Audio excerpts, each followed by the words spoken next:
Flix with the Hicks, where we tell you about the movies. We tell you if they're great or if they really stink. Now it's time to start the show. Yeah, now it's time to go. Guess what? It's Flix with the Hicks. Folks, welcome to another episode of Flix with the Hicks, where each episode we review 2 films that we watched on DVD recently. We always choose the best film and the worst film. Mm-hmm.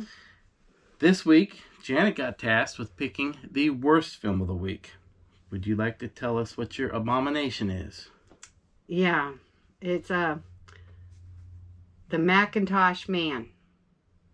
Okay, this was done in 1973, and it's Paul Newman. Whoa! But it wasn't all that, you guys. It really wasn't. Okay. Paul Newman is a guy named Joseph Rendon, and he's like an undercover spy, and he's in London, and he's involved with his boss man and all that. Is sent to go undercover with a diamond heist thing, where it's set up so he'll be arrested and put in prison is what happens. And Dominique Sanda was his, what do you call, contact, Handler. Handler, yeah. And I think she's got a neat look, but her name's Mrs. Smith, of course, something off the wall. But James Mason's in there. He's a big politician. The movie made $1.5 million. That's including DVD sales and stuff. But it was filmed in England, Ireland, and Malta. And the jail was actually in the Liverpool prison. And there's another one in Dublin, Ireland they used also. But and they used an abandoned castle, the ruins of an abandoned castle where all the big fire took place. Yeah, fire took place, and the big mafia guy or the big crooks. Well, he gets into jail, right? And there's a guy in jail that arranges where people can be they can escape. They set up a whole deal for a fee, right? And that's what he's there for, to find out who's doing this, who's involved, and all that. He gets all set up so he can get out of prison with this other guy. And they're drugged and hidden somewhere. They don't know where they're at when they wake up. And anyway, he's trying to get away from these people. He's locked up in a room with the other guy for I don't know how long, but they end up fighting, and the fight scenes are terrible. I'm sorry, but Paul Newman, this is one of the worst ones I've seen. The girl kicking him in the groin, and they were slow. Yeah, they were slow. They were almost like they weren't in full speed. The fight scenes, it was bad.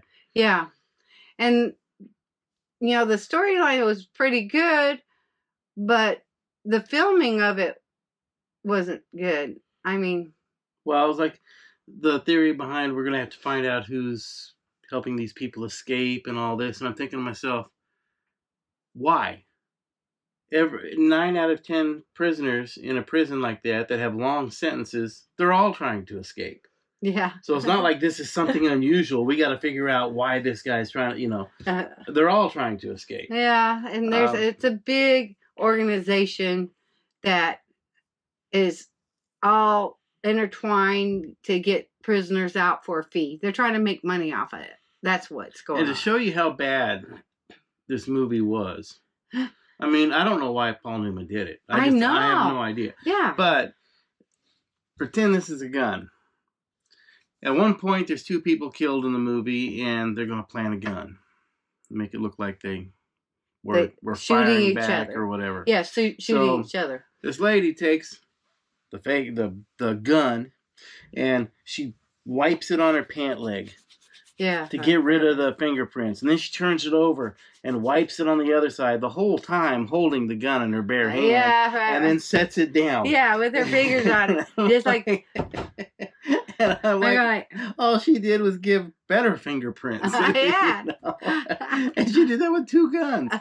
Yeah, so, stupid stuff. You know, it had to be a low-budget movie, but you would think. And it was a movie that was hard to follow.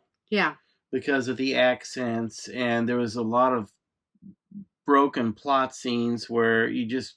All of a sudden, you're over here, and then all of a sudden, this, and you try and figure out, okay, who's the bad guys, you know? Mm-hmm. And then you're thinking that she's a bad guy, and then it was kind of messed up. I did not like the movie.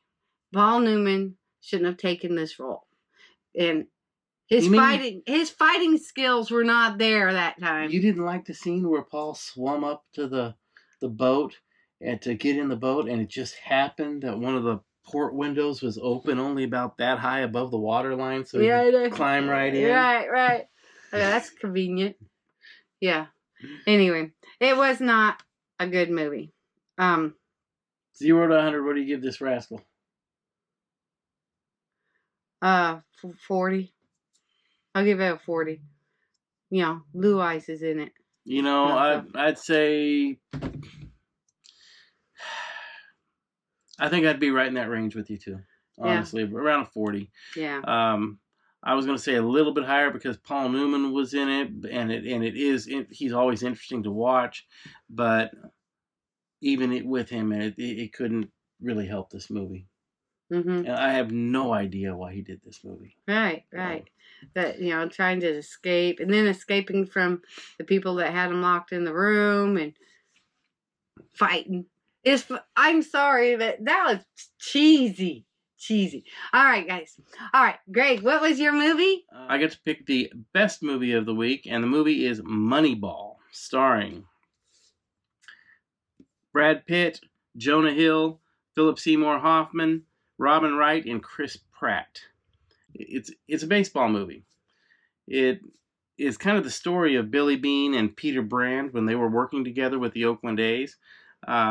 Billy Beane was the general manager of the Oakland A's at the time. He still is.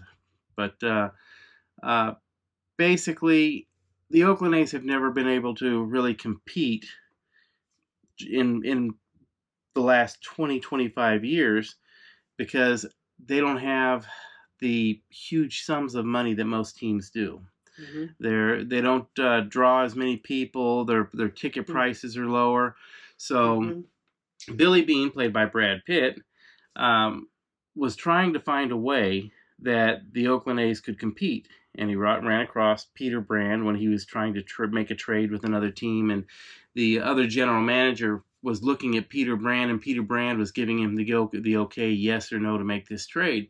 And Billy Beane didn't know who Peter Brand was, so after this meeting was over with, he walked up to him in a hallway and said, "What was that? Who are you?"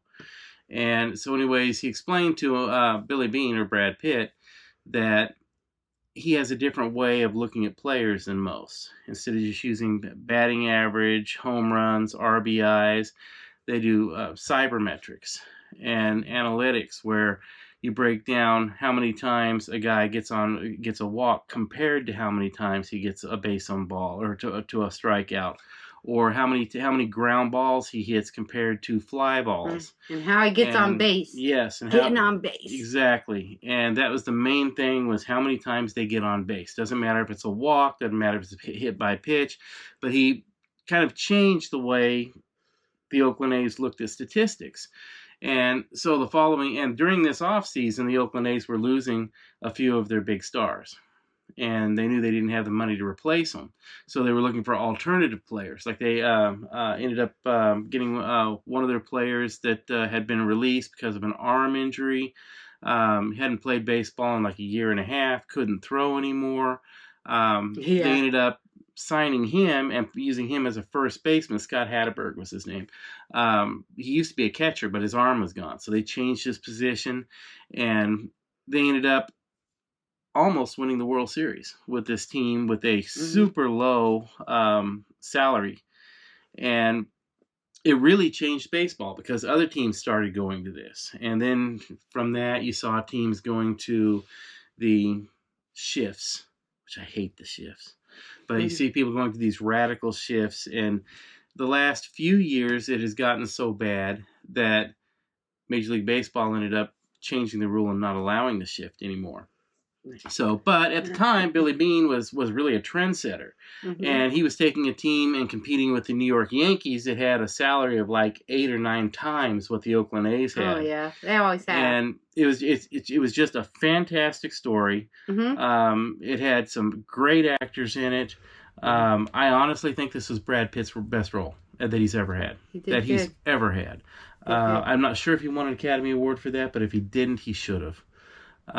The story, being based on true facts and how it did change the course of baseball, and the way they told the story, the movie was good.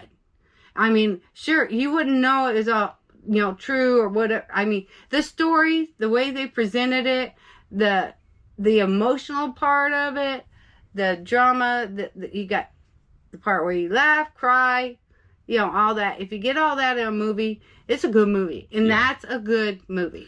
And I'll tell you somebody else. Jonah Hill was great in this. But Phillip Seymour Hoffman playing Art Howe, the head coach, was fantastic. Yeah. We lost a treasure when we lost Phillip Seymour Hoffman because he was good in everything, but he was especially good in this role. And I mean, it was just a very well acted movie, a very entertaining movie that also really teaches you the culture of baseball and what goes beyond, behind the scenes in the clubhouse and in the trades. I thought it was a great film. I thought it was a wonderful film. Me too. In fact, I could watch this film 10 times it's this a keeper. Month. So, yes, it's a keeper. Definitely a keeper. I give this film 0 to 100. I give it a 95. Do you? I do. Okay. Yep. Yeah. I think it's one of the best baseball films ever made. Really? Yes. Wow, that's a big one. Okay. I was thinking like 92, 93 right there. Because, and for Brad Pitt, I'm not all into Brad Pitt and all the pretty boys, but he did good. Yeah. And Phillip Seymour Hoffman, Jonah Hill, what a cast. They did all awesome. Yep, they did. And what I really enjoyed about this film was the kind of like what you call the little war that was going on between Billy Beane and Art Howe, or in the film, the manager, where Art Howe had just had a good season before coaching the team and was wanting a raise. And Billy Beane, we don't have the money to give you a raise. And then when Billy Beane went out and changed the team, he started telling Art Howe who he wanted to play, and Art Howe was refusing to play those players because he felt like if I play these players, we're going to lose. I'm going to lose my job, and it's going to be hard for me to find a job next year with another team because I'm going to look like a fool for playing these players that aren't nearly as good as the other guys. So I really enjoyed the interaction between the two of those. Yep. It is good. All right. That's one, if you can get it, stream it, whatever. Yeah, it's actually did change the history of baseball in quite a few ways. And guys, get this film to watch with your girlfriend or wife, because this is one of the few baseball films or sports films that I believe a lady that's not a sports fan can really enjoy. So probably. All right, guys. Hope you enjoyed this, guys. If you did, hit the like button, the subscribe button, hit the little bell down in the corner, and go out and enjoy a good film, and we'll see you next time. Bye-bye.